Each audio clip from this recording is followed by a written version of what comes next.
Jai Jagannath. Welcome all to my today's session on entrepreneurship and startups. Today we'll cover capital structuring, resource mobilization and management. So let's start. First is capital structure.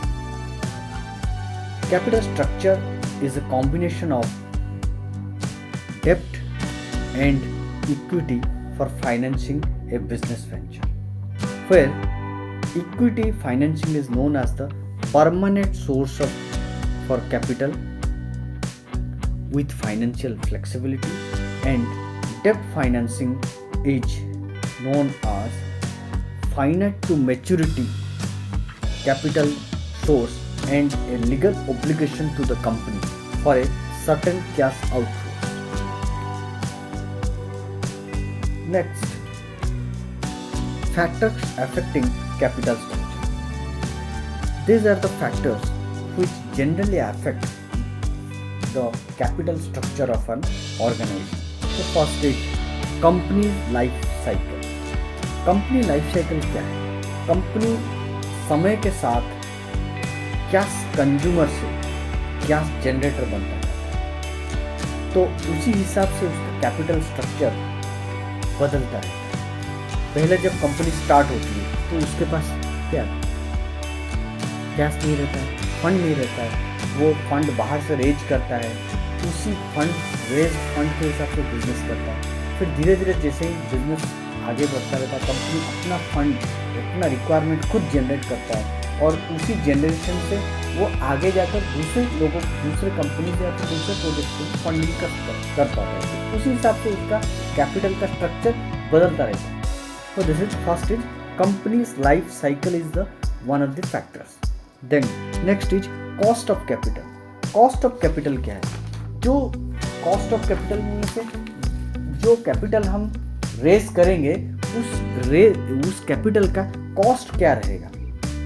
तो ऐसा capital structure design करना होगा जिससे डेप्ट low cost में मिलेगा और equity minimum डेप्ट low cost में मिलेगा as compare to cost of equity का कॉस्ट से डेप्ट सस्ता में मिलेगा। उस हिसाब से हमको कैपिटल स्ट्रक्चर को डिजाइन करना है। और डेप्ट हम ऐसा नहीं कि ज़्यादा रेज कर दें, डेप्ट ज़्यादा रेज कर देंगे तो कंपनी के लिए हाई रिस्क एरिया में कवर हो जाएगा कंपनी का उनका फाइनेंशियल स्ट्रक्चर। तो उस हिसाब से ऑप्टिमम कैपिटल स्ट्रक्चर डिसाइड करना पड़ेगा। तो कॉस्ट ऑफ कैपिटल एक बहुत बड़ा रोल प्ले करता है। नेक्स्ट है use of leverage. Leverage means हमको फाइनेंशियल रिस्क को जितना कम कर सकते हैं, जितना लेवल उसका कम रखना होगा उस लेवल पे हमको रखना पड़ेगा। जो कि मैंने अभी कॉस्ट ऑफ कैपिटल में समझाया कि कैपिटल स्ट्रक्चर हमारा ऑप्टिमम बेस पे डिजाइन करना होगा। मैं ज़्यादा डेप्ट नहीं ले सकता कि ज़्यादा इक्विटी भी नहीं ले सकता। ज़्यादा अगर डेप्ट ले लूँगा तो मेरा लिवरेज हिल जाएगा, क्योंकि मैं ज़्यादा डेप्ट ले लिया तो मैं ज़्यादा एक्सपोज कर दिया अपने आप को बोरोवर के सामने। अगर ज़्यादा इक्विटी ले लिया तो ज़्यादा इक्विटी फंड्स आ गया, तो ज़्यादा ओनर्स का फंड आ गया, तो डेप्ट मेरा बिल्कुल अपना पैसा से बिजनेस करने जैसा हो गया ना, बाहर से कोई फंड नहीं आ रहा है।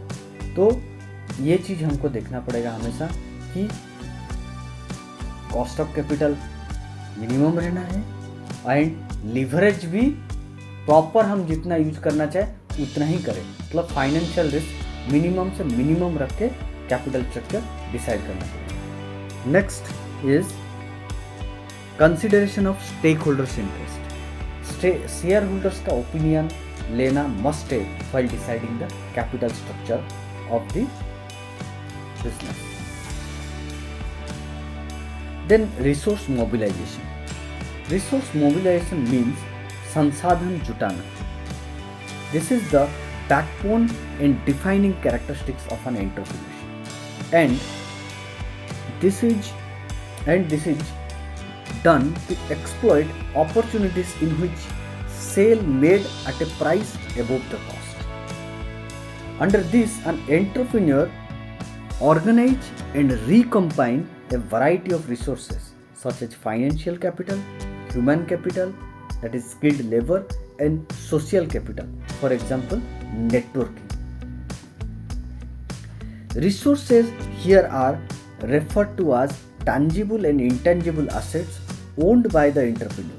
The entrepreneur is the focal factor who is engaged in resource accumulation and linking the resources to exploit the opportunity of business setup and development. Resource mobilisation actually क्या है? रिसोर्स मोबिलाइजेशन को हम अगर साधारण हिंदी में बोलेंगे तो ये संसाधन जुटाना है. क्या है ये? संसाधन जुटाना, यही है रिसोर्स मोबिलाइजेशन. मतलब रिसोर्स को कैसे हमको कलेक्ट करना है बिजनेस के लिए और उसका कैसे हम प्रॉपरली यूज़ करना है, वही है रिसोर्स मोबिलाइजेशन. तो रिसोर्स मोबिलाइजेशन करने के लिए हमको क्या करना पड़ेगा? जितने भी रिसोर्सेस हमको इजीली आसानी से मिला हुआ है उसका प्रॉपर यूज़ करना है. एंड प्रॉपर यूज़ करने के लिए रिसोर्स का मतलब सिर्फ फाइनेंशियल रिसोर्स नहीं है, ये भी हमको ध्यान में रखना है. रिसोर्स का मतलब ह्यूमन रिसोर्सेस भी है, सोशल रिसोर्सेस भी है, ये सब चीज़ भी देखना पड़ेगा हमको. तो रिसोर्सेस के बारे में क्या डेविडसन एंड हॉन्ग ने क्या बोला है कि resources are refer to as tangible and intangible assets. दिखने वाला और ना दिखने वाला एसेट्स. रिसोर्सेस क्या है? जो दिखाई देता है वो भी है, जो नहीं दिखाई देता है वो भी है. Owned by the entrepreneur. ना दिखाई देने वाला क्या है? ब्रांड नेम, इमेज, वो सब है ना, वो भी तो रिसोर्सेस है ना. अगर मैं बिजनेस करने जा रहा हूँ और मेरा सोसाइटी में नाम खराब है तो कोई मेरे पास आएगा क्या? तो मेरा प्रोडक्ट कोई खरीदेगा क्या? कोई नहीं खरीदेगा. तो इंटेंजिबल एसेट्स भी है. That is also my resource. My brand is my resource. The entrepreneur is the focal factor who is engaged in resource accumulation and linking the resources. Entrepreneur कौन है? एक फोकल फैक्टर है जो कि हमेशा किस में? रिसोर्स एक्यूमुलेशन पे और linking the resources to explore the opportunity of business setup and development. Resource को एक्यूमुलेट करता है और उस रिसोर्सेज को लिंक करता रहता है अपने अंदर में, जिससे कि उसका बिजनेस में जो भी अपॉर्चुनिटीज है उसका फ़ायदा उठाए और उससे और भी रिसोर्सेस गेन करें. तो उसको एक्सप्लोइट, अपॉर्चुनिटीज़ को एक्सप्लोइट करता रहता है, तभी जाके वो अपना प्रोडक्ट को अच्छे दाम में मार्केट में बेच पाएगा. तो ये है resource mobilisation. Then different types of capital are there. Let's see what are this. Intellectual capital, human capital, financial capital, network capital, cultural capital, physical capital, institutional capital. तो इंटेलेक्चुअल कैपिटल क्या है? मेरा these are also intellectual capital में जो ideas हो गया, information हो गया, टेक्नोलॉजीज हो गया, स्टोरीज हो गया, एजुकेशनल एक्टिविटीज़ हो गया, these are all intellectual capitals. ये भी तो है ना. आइडिया, मेरा बिजनेस में अगर 4 आदमी मैंने रखा है, उन्होंने 4 आइडिया दिया, उस आइडिया के चलते मेरा बिजनेस बदल सकता है. तो ये भी मेरे लिए एक कैपिटल है ना. इन्फॉर्मेशन मेरे को कुछ मिला बाहर से, मार्केट से information, that information is also a capital to me, because of that information only I can able to get some benefits from my business. वैसे ही ह्यूमन कैपिटल है. ह्यूमन कैपिटल में टैलेंट्स आ जाते हैं, नॉलेज, स्किल्स, एक्सपीरियंस, डाइवर्सिटी आ जाता है. फाइनेंशियल कैपिटल तो हमको सबको समझ में आता है, जो रेवेन्यू हो गया, डेप्ट, इक्विटी, ग्रांट, फाइनेंसिंग, ये सब चीज़. नेटवर्क कैपिटल बोलने से कनेक्टेडनेस, लोगों के साथ जो मेरा रिलेशनशिप है, बॉन्डिंग है, जो मैं बोला अभी सोसाइटी में आपका जो ब्रांड इमेज है, लोगों के साथ जो रिलेशन है वो काम आता है. कल्चरल कैपिटल्स, मेरा एटीट्यूड क्या है, मेरा माइंडसेट क्या है, बिहेवियर क्या है, हिस्ट्री क्या है, इंक्लूसिवनेस क्या है, एंड कोई भी प्लेस के लिए मेरा कितना अफेक्शन है, लव ऑफ प्लेस, वो सब चीज़ भी मायने रखता है. Physical capital, density, quality of place, fluidity, infrastructure. Institutional capital, system of laws, functioning public sector market, stability, ये सब. Then will see how the resources are linked with each other. Resource linkage, ये वाला हमारे study material में देखेंगे. ये ऐसा एक डायग्राम है, रिसोर्स लिंकेज. ये क्या है? यहाँ पर 3 रिसोर्सेस का लिंकेज दिखाया गया. पहला है ह्यूमन कैपिटल, दूसरा है फाइनेंशियल कैपिटल, तीसरा है social capital. If an entrepreneur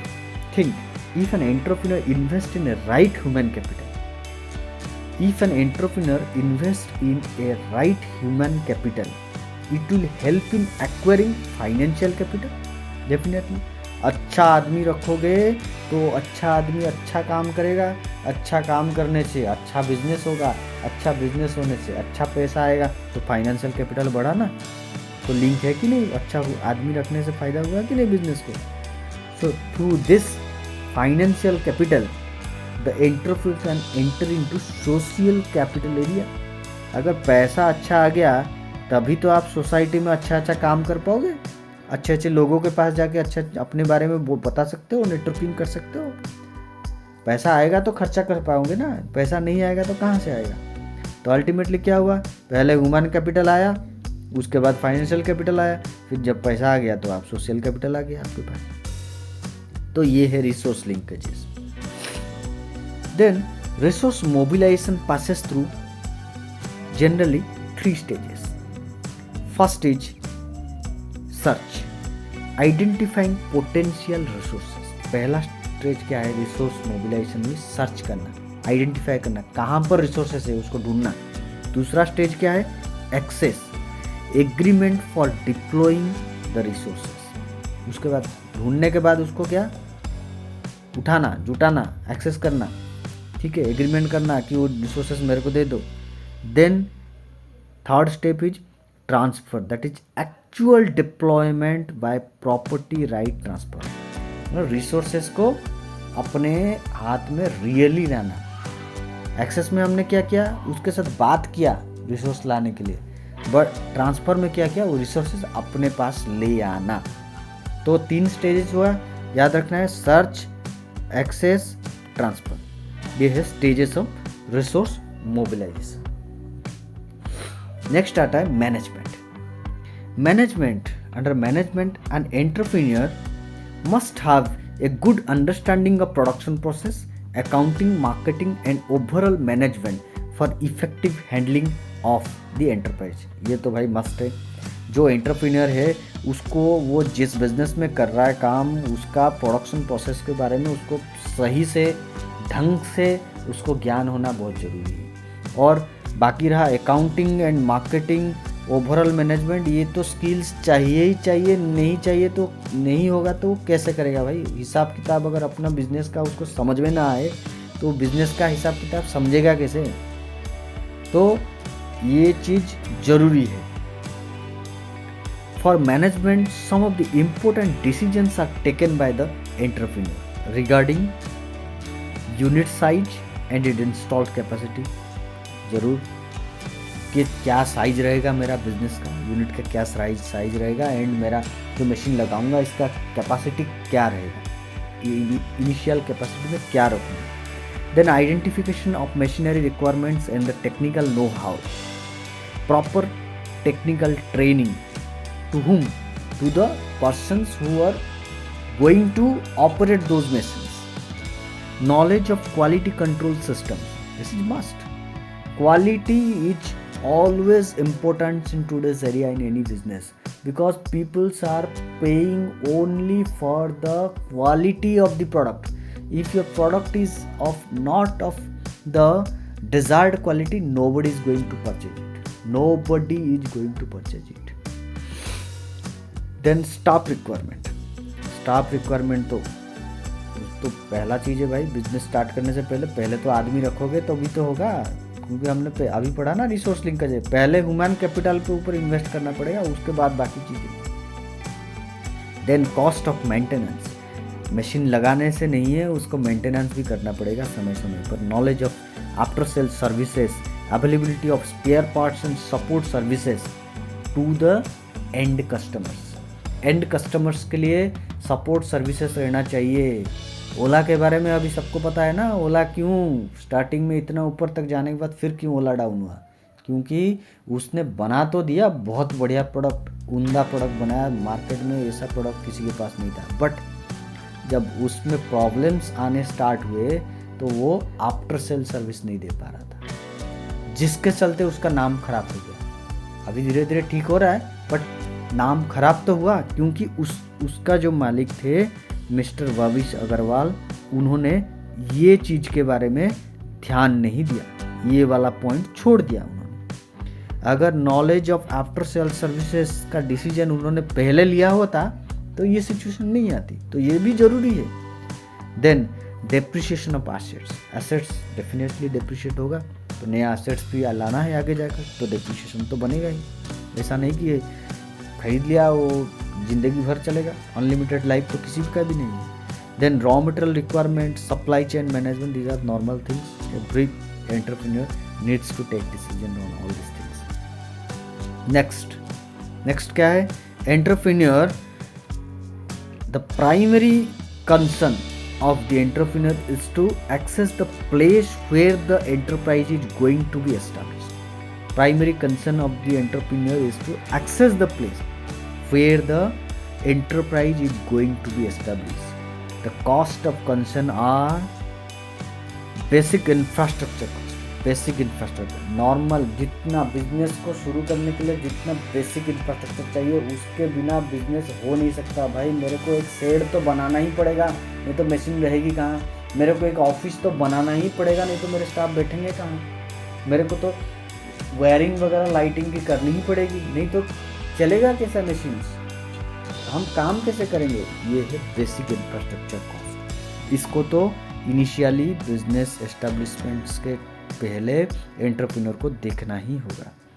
next capital cost, it includes physical resources need to be within the laid down rules, access to other resources in the initial stage has to be ensured. Capital cost generally कोई भी देखता है, पहले कोई भी entrepreneur देखेगा इसको। Then transport and communication cost, जहाँ पर बिजनेस बनाया, फैक्ट्री बनाया, वहाँ से मेरा मटेरियल ट्रांसपोर्ट होके कस्टमर तक पहुंच पाएगा कि नहीं, ट्रांसपोर्टेशन अरेंजमेंट है कि नहीं, लॉजिस्टिक्स अरेंजमेंट्स के बारे में भी देखना पड़ेगा। मैन पावर कॉस्ट मैंने ऑलरेडी एक्सप्लेन कर दिया है, मैन पावर कॉस्ट तो देखना ही पड़ेगा, क्योंकि स्किल्ड अनस्किल्ड लेबर कहाँ पर अनस्किल्ड चाहिए, कहाँ पर स्किल्ड चाहिए, वो देखना ही पड़ेगा। Cost of other utilities like water, gas, fuel etcetera, these things also need to be see, क्योंकि अगर वाटर, गैस एंड फ्यूल नहीं रहेगा तो मशीन चलेंगे कैसे एंड आउटपुट आएगा कैसे।